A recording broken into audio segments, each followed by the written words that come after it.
Immersion media, next generation training and instructional media.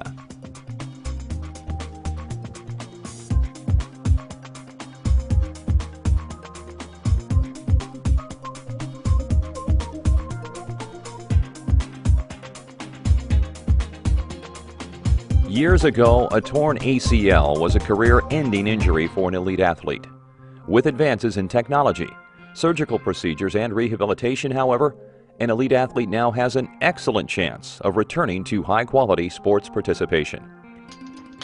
To keep the joint stable, a set of 4 ligaments keeps the knee in a hinge-like position while you move.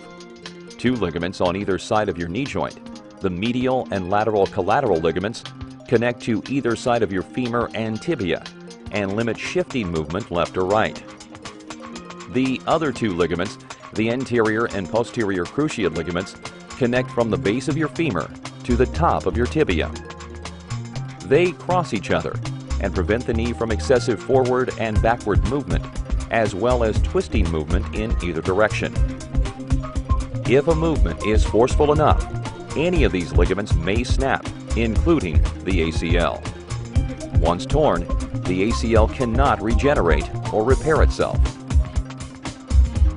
The ACL reconstruction operation is now typically a 1-hour outpatient procedure, performed successfully more than one way. We'll examine one of the more common methods used in ACL reconstruction. The entire surgery is completed through just a few tiny incisions. One is made for the insertion of a tiny camera and to deliver fluid to establish a clear view of your joint. 1 or 2 additional incisions are made on either side of your kneecap to give the surgeon access to your joint. 1 very small incision is made to anchor the new grafted ACL in place. To start the procedure, the surgeon will insert a probe to inspect the damaged joint. A small motorized shaver will then be used to remove the damaged ACL and prepare the area for the new one. In every case, a surgeon will also inspect the entire joint to determine whether there is additional damage warranting other repairs. Then, the surgeon will use a device called a retro-flip cutter to create a tunnel through the femur and into the knee joint.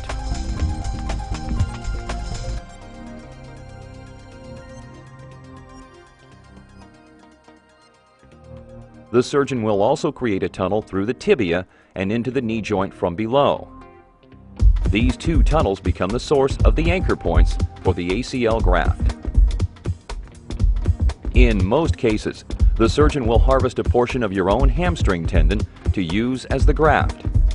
Using your own tissue reduces the likelihood of your ACL rupturing again, and is a reason some surgeons decide not to use a tendon harvested from a cadaver.